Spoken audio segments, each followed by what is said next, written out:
Hello. All systems seem to work, so I think we can start. See, the participants are flowing in, so that's good. Welcome you all, either good morning or good afternoon, depends where you're from. So today we're going to talk about Agile Leadership. Let me see if I can click this so it goes to the next page. So my name is Ralf Hofman. I'm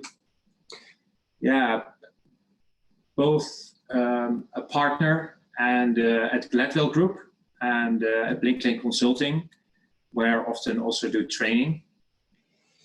So this is me, a bit bigger then. So I'm one of the founders of Blink Consulting, and because of that also one of the founders of Gladwell Academy and Gladwell Group. That's the name we use in the US.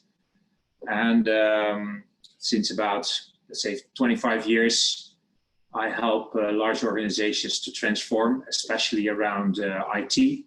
And the last 12 years, this has been primarily focused at large-scale agile transformations.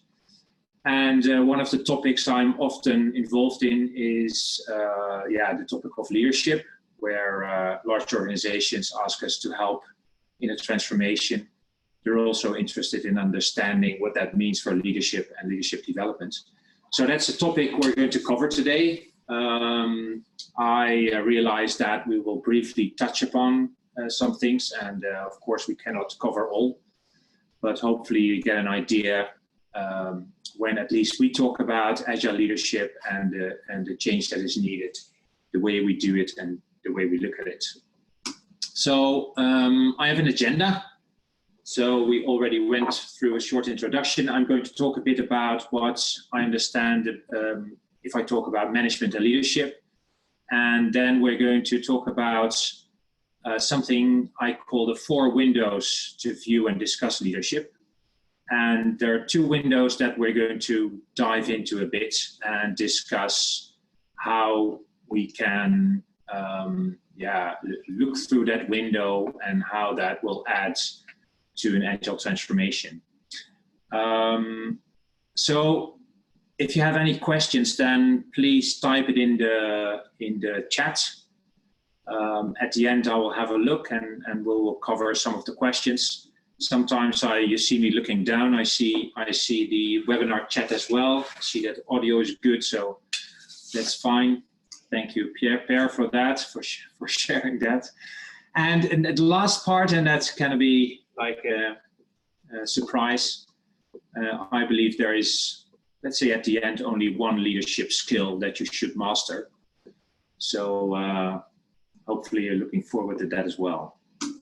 So management and leadership may be something that is kind of often confused or not fully understood. To me, management is about a lot of things. So it's about budgeting, planning, it's about organizing, problem solving, and these kinds of things. And leadership is something different. Leadership doesn't always reside at management.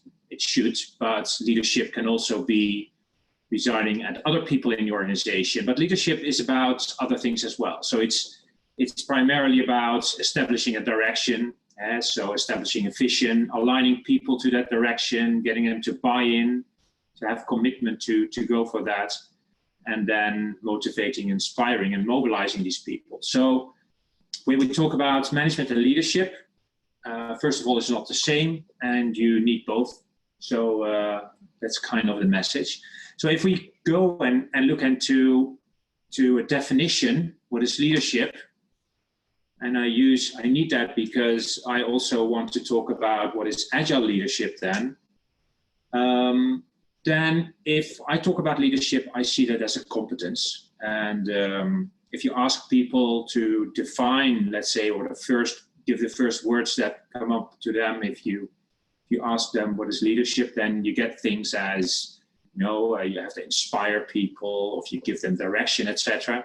So it is a competence to employ some kind of social influence. Inspiring people or trying to convince people are all examples of social influence. And of course, it's meant to do something. So as a leader, you should employ social influence to maximize the efforts of others. So you want to get other people in to move in a certain direction. And of course, that has an objective. So at the end, it's to maximize effort towards achievement of a goal. So hopefully you can agree with this. If you have any, let's say, other ideas, then let me know through the chat. But this is, for me, is the basic definition of leadership. And then you could ask yourself, if we talk about agile leadership, what is that then? And maybe I'm a bit different in that, because there's not something that where you can say, you know, agile leadership is always about this or is always about that. It has a lot to do with the circumstance you're in. So if we want to define what is agile leadership, then you have to understand the situation. But if this is the basic definition, then to me, very simply, agile leadership is then this type of leadership that is effective in an agile organization. And of course, if we talk about the change, if you look at a specific organization and you say, you know, my agile transformation is all about, let's say, moving from a plan-driven type of development into more, a bottom-up type of planning, where teams do a lot of these planning, then you probably need another leadership style. So it's a leadership style that is effective in that type of agile organization. And then the same goes for the agile transformation as a whole. So agile leadership is a form of leadership that's effective in an agile organization and drives an agile transformation.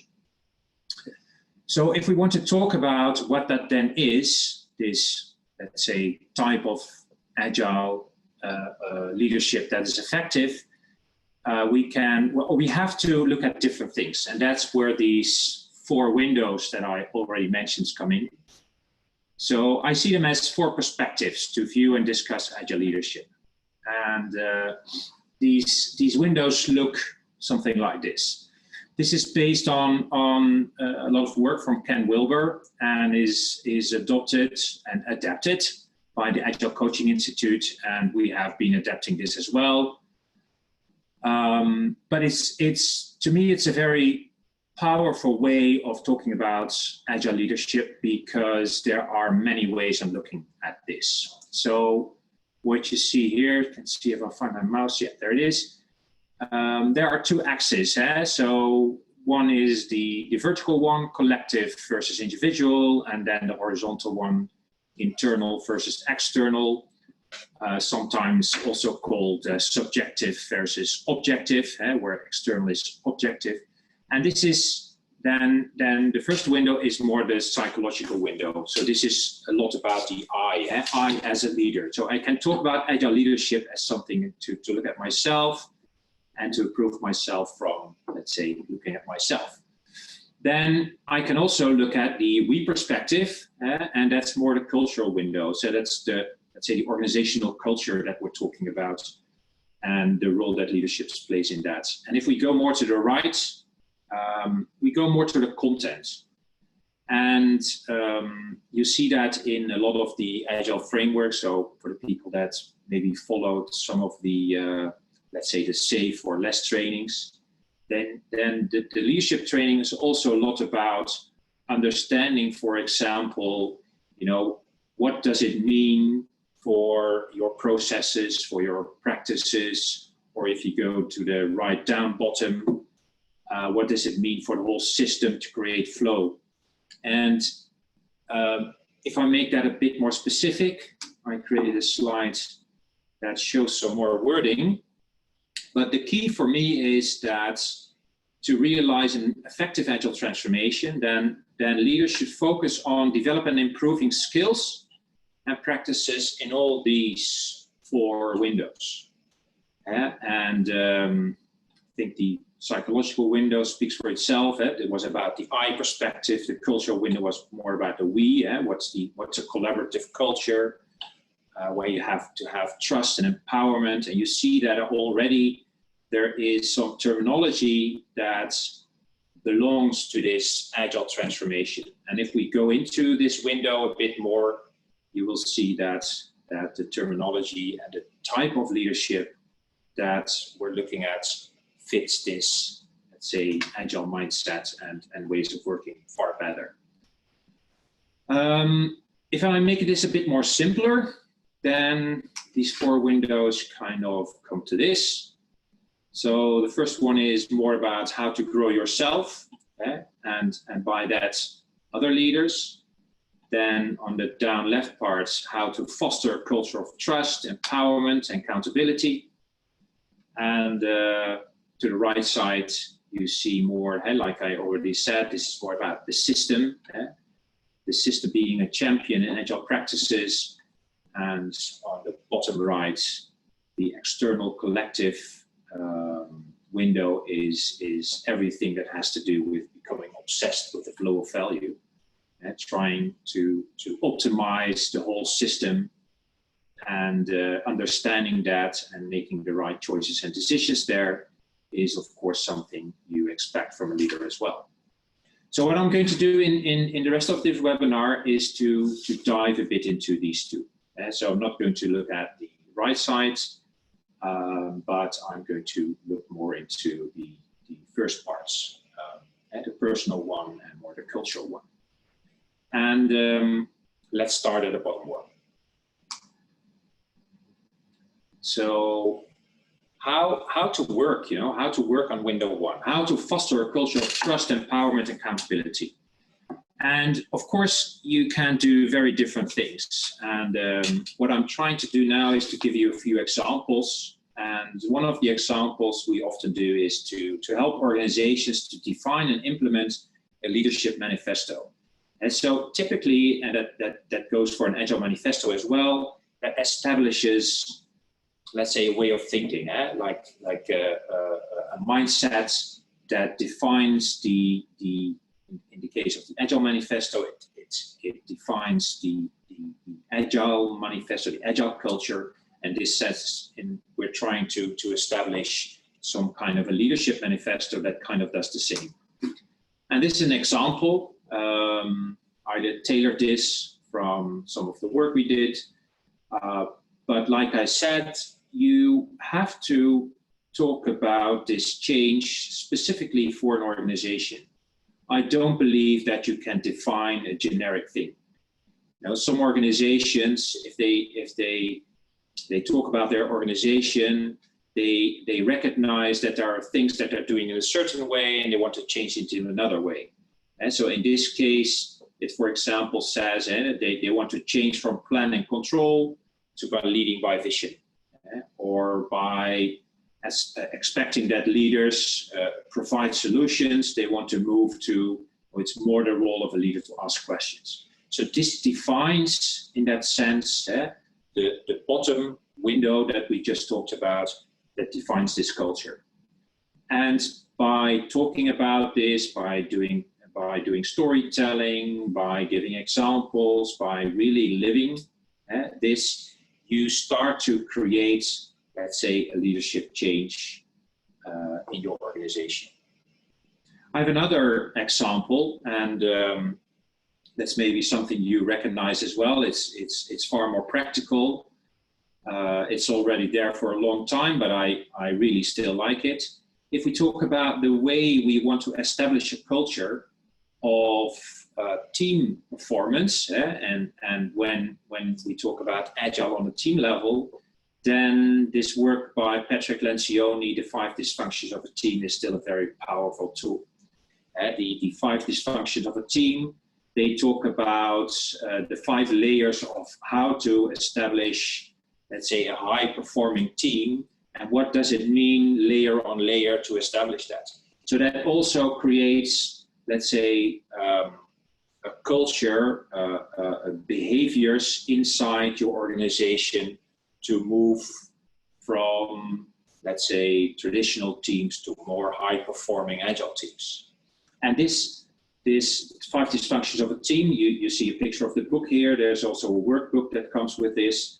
there are great examples in that. There are assessments in there that help you to talk with teams, to really and to live, let's say, this new mindset of how to become a high-performing team. And the role of leaders are described there in there as well. And so, for example, if you look at the layer one, the bottom, the absence of trust, that's one of the first dysfunctions of a team, where Patrick Lencioni says, yeah, as a basis, you have to have trust within a team. And of course, that sounds like, really straightforward. But what he really means is that he doesn't mean with trust what he calls predictive trust, meaning that you can trust it. If I ask you something, you will do it. I trust that you will do it. He doesn't mean that, but he talks more about what he calls a vulnerability-based trust, meaning that I trust you to be honest, that you're open. Like saying that, yeah, I do not understand that. Can you help me with that? Or the way you do it, I really like that. Can you teach me how to do that? And that type of trust is far more difficult to get. And then a message to a leader, and that's what I really like about the book and all the material that comes with it, is also describe what the leader does. And in this case, he says, the only way a team creates vulnerability-based trust is if the leader goes first, meaning that you as a leader have to be vulnerable as well. So also talk with the team about the same things. And so using this work by Patrick Lencioni, you have a very good way of improving leadership skills in the bottom left part of these windows. Then if I go to the other window, so that's window 2, that's in the top left corner. And that has to do with grow yourself and other leaders. We have some other guidelines there. So how to do that? How to grow yourself and other leaders into this, let's say, agile leadership part. The first thing you need is you have to have some kind of vocabulary. And you do that by using some kind of leadership model. And there are many around, and most organizations already have one. So they adopted some kind of leadership model. They maybe have within HR, they have an advisory that says, we're helping you with this ABC model or whatever. And in there, there are probably the ingredients are already there to talk about this is the leadership we had and this is the leadership we need if we are going into this agile transformation. But we have to have such a shared vocabulary, because without that we have no way to talk about leadership with each other, and we need it as a basis. And the second step is to create some insights in these leadership styles, the direction that we need and the convictions that you have for improvement. You can do that by assessments. You can define what was let's say the preferred leadership style that we had and what is the preferred leadership style that we should have in the future. And then it's all about kind of taking a step back, planning what you should do it, check and act. And so you make it very practical. So for example, you could say, if tomorrow I have this meeting and normally I would do that, old leadership style, what I'm going to do is I'm going to do this new leadership style. So that's the plan. Then you're going to do it, you're going to check and act. So you create some improvement cycle. So like I said, there are many leadership models, and I'm going to show you one. This is one I really like. It's called the Leadership Agility Framework. The word agile is in there, but it is not the same, not exactly the same. But it fits perfectly because the leadership model was set up to anticipate, initiate change. So when they talk about the leadership styles that are perfect for this change, then this model works very well. And what you see here is you see kind of a growth model. You see that as a starting point, you see the leader as an expert, then to achiever, catalyst, co-creator, and synergist. And you should read this leadership model more as an incremental model. So what Joyner and Joseph say is that every leader, somewhere in their life, they start as an expert. And building upon that, they should go to the next level, being an achiever, meaning that you have to start as an expert and then grow in these phases. It's not, if you're like a synergist, those are the, let's say, the people, the visionaries that want to go for the larger and the larger things in life, etc. If you're only that, that's not an effective leadership style. You have to know what you're talking about. You have to be an expert, but you have to understand achiever things as well. I'm going to show you a bit more, because when you look in this leadership model, and I have the first three phases in here, you see some pivotal change. If you go from expert to achiever to catalyst, the pivotal moment is the moment when you go from achiever to catalyst. I will get back to that. So the experts leadership style is oriented in solving problems. So there is a belief that leaders are respected and followed because of their authority. And you recognize that, like I said, young people starting as in their leadership role, they start from the content being the expert. And then after a while, you see them moving to becoming what in this model is called an achiever, that there is more a belief that the leader should motivate others by making it very challenging and satisfying to contribute to larger objectives. But still, the leader here is central. So it's the setting of the objectives, and making people to follow that is what what they say is more the motivation of the leader, and it's not up to, let's say, the other people to do so. So the pivotal moment goes to the next stage, what they call the catalyst, where the leader believes that they articulate innovative, inspiring vision and bring together the right people that to transform the vision into reality. So they create the environment and then making people to go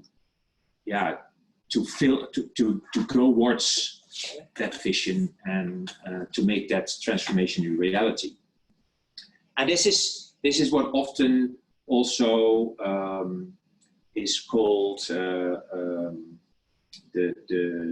what's it called again? Sorry, I forgot the word now.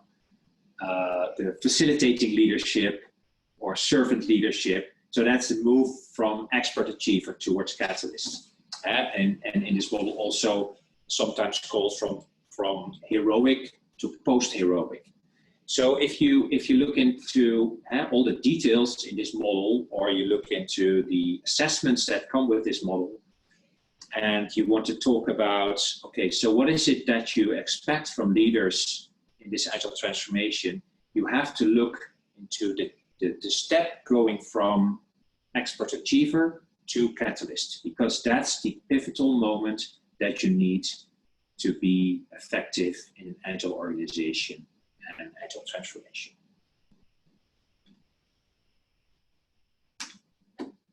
I have another example. So on the one hand, if you talk about yourself and about leadership development, you can use these leadership models. So you see the same wording here as I used before. But as we have a very international group here as well, and I often have that in large organizations, I often talk about culture as well. We have very, very different business cultures in the teams we work together with. And maybe you know this as well, it's the work by Erin Meyer. She's a professor at INSEAD, and she published this book called The Culture Map. It's a very easy to read book. and it works very well as a mirror to kind of create insight in your leadership styles, in your convictions, and also creates insight in how to inspire or to move people into a certain direction. And Erin Meyer uses 8 axes, sometimes 7, but in the book she uses 8, where she defines different business cultures. So she has an axe about communication. So there are business cultures that are very low context in their communication, or very high context in communication. So for example, what does low context mean? In this case, low context mean that while communicating within a business culture, the words that are actually used are also the words to be understood. So there's no message underneath. Maybe you know we're recording this from Amsterdam, so I'm from the Netherlands. We're a typical low context culture. Because we're a small language, we have been trading in the past a lot in our history. So we have words to have people understand us, and we're not used to speaking in high context way of communication. And for example, in Asia, you see a lot of high context communication. So the people, the actual words used are not always to be understood literally. There's probably there's a message underneath. So you don't only listen to the words, but you also have to understand, what is the actual meaning that is underneath. And what is very interesting to understand, if we are in a situation where we lead with an international group, is that different business cultures have different ways of how they are, where they position themselves on these axes. And I've added an example. And there are 3 countries in here. So NL, that's the Netherlands, that's where I'm from. Then we have many people now that are listening into this webinar from the US. So the US is in there. And also saw some people from India logging in, and India is there. So you see there's very, very, very different ways on how people are used to in their business culture, and you as a leader have to understand what this means. So if we take, for example, the leading axe, the third one from the top, there is, on the one hand, we have a very egalitarian way of leading, or we have a very hierarchical way of leading. And as you can see here in the Netherlands, we're totally on the left. And then in India, we're totally on the right. Of course, this is very black and white. And I know I worked a lot with people from India for example, in IT companies. I think we're, let's say, a bit more similar, but in traditional Indian business culture, I believe it looks something like this. So what should you do with this? This is a perfect mirror again. So it helps you to understand why am I looking at things the way I do?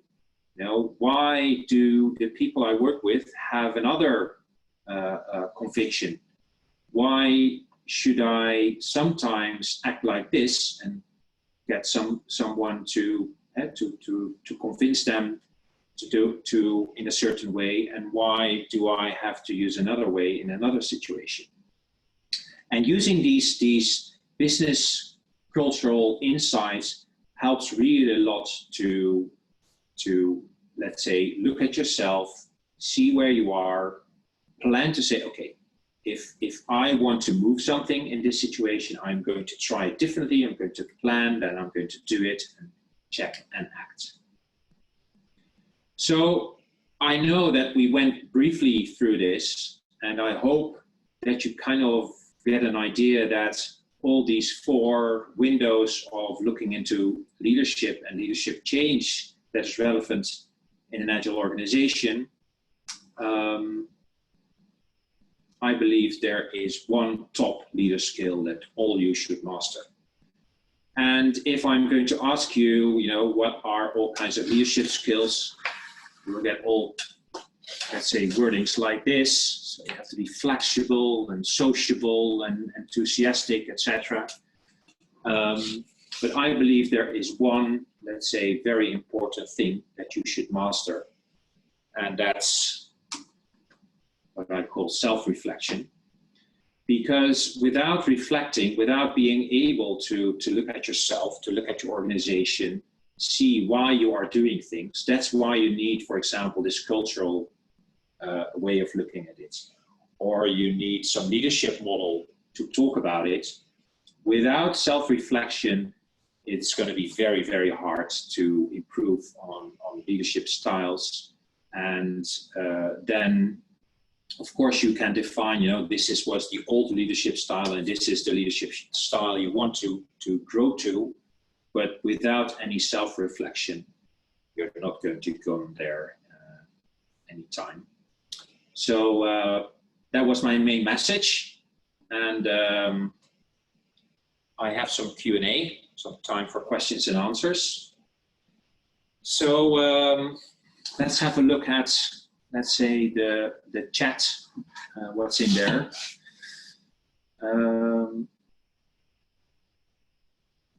I have one here from Agile Leadership. I'm not sure if I'm pronouncing your name the right way. What kind of challenges do you experience to coach leaders? Oh, that's a broad question. You have all kinds of challenges, I guess. But let me give you a bit of a longer answer, explaining a bit on what I've learned in the last, especially the last few years, when trying to coach or improve leadership. And that I realized that because we were working in this large organization, and we helped this organization to establish an agile way of working, and they did that with multiple teams. And then after half a year, we had an evaluation with the board. And then one of the guys, sorry, it was a guy, came up to me and said, what I really, really liked about this whole thing you did, this transformation, is that in no point in time we talked about behavior or cultural change. But for the first time in my career, I actually saw it. So in the past, this organization had many reorganizations in some form. And anytime they did that, they defined the new values of the organization. And every time it was something like, we have to be more entrepreneurial and more, you have to communicate more, and we have to cooperate more, all the good things in life. And normally what we would do then is in the reorganization, we define the new values, and then we work on, let's say, these values by all kinds of games, maybe doing offsites and working with colors and talking about culture, etc. And then everybody went back to the office and nothing changed. He said this is the first time we did not talk explicitly about these things, and it actually changed. And I really thought about it, and I said, okay, yes, okay, I see why that is. That is because we changed the habits of the people. The people went from an old way of working, of doing things on a daily basis, they went to a new way of working by doing it in another way. Yeah? So you kind of took people away from their desk, you put them into stand-ups, in demos, in retrospective, and all kinds of things, and that made them change in their behavior. So if that is true on a team level, then that is probably true as well on a leadership level. So if we're talking about coaching of leadership and leadership change, then only talking about, let's say, the actual behavior and trying to do that without changing the way they do things on a daily basis will not work. So if you're only changing things on a team level and say to let's say the management that has to do this leadership, for you nothing's going to change. You can still do your traditional planning and your traditional meetings and get the people in your meetings explaining what they've done. Nothing will change because you did not change the habits of these people. So for me, a very strong precondition to change and coach leaders is to change their habits as well. You have to change their processes. Since I realized that, I believe that we've done things that make this coaching of leaders far more effective than just talking about these, let's say, these leadership models only, or behavior of these leaders only. We have to talk about changing their habits, the things they do, the processes, and all the things that come to that to make an actual change. I know it's a long answer, but hopefully it helps. Oh, there's a long question from Sharisa. Does the book on business culture perspective show where the different countries are? You gave an example of NL, US, India. I'm in South Africa and will be relocating to Belgium soon. I would like a picture like this to help me establish what the culture is. Yes. So in the book, I would recommend to buy a book. It's a very good book and it's easy to read, and it's as a mirror, it works perfectly. I don't know how many examples there are from South Africa. I expect that there are some examples from Africa, but I believe South Africa is a special Africa by itself. But what you can do, if you go to her website, so there's a specific website by Erin Meyer, you can, I think you have to pay like a few dollars, and then you can get these graphs for your country. So you fill out South Africa and Belgium, hit enter, and then you get the graph that will show you the differences. But without the stories, yeah, it's only a graph. And I would recommend to, she also has a very good, some YouTube movies where she does seminars and these kinds of things where she explains and gives some examples, and that will help a lot as well. But go to her website and fill out the countries, and I'm sure you'll get some insight there. I think we're going to take the last question now. It's from Gregor. Do you have any recommendations on how to influence good habits of self-accountability? Good habits of self-accountability. I'm not sure what you mean with self-accountability. Gregor, can you try to explain in the chat what you mean with self-accountability? What does that mean for you? It seems like people are, I don't know, getting things done. Good.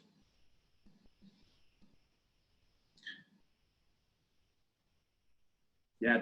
So again, you know, with all these kinds of habits, you can of course give them specific directions on how to do things, but I always believe that you have to talk about it, discuss it, give them again some self-reflection on how they do things, why they do it in a certain way, why they believe that that's a good idea, and if needed,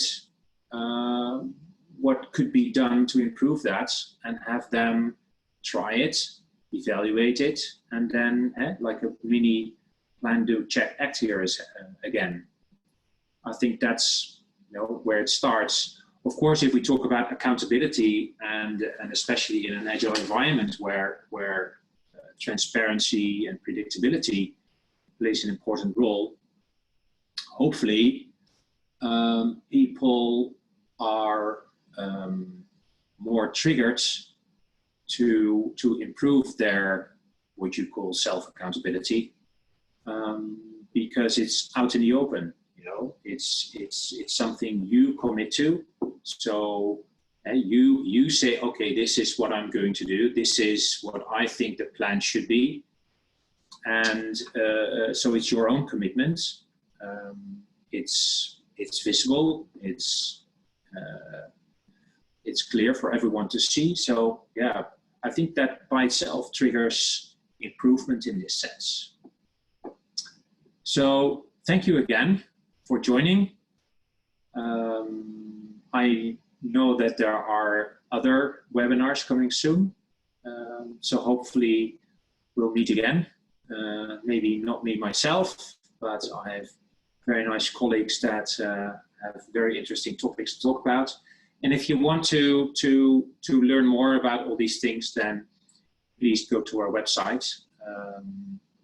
Our marketing people will make sure that you get a link where you can also have again a view at this webinar, and you will find all the details where you can find this.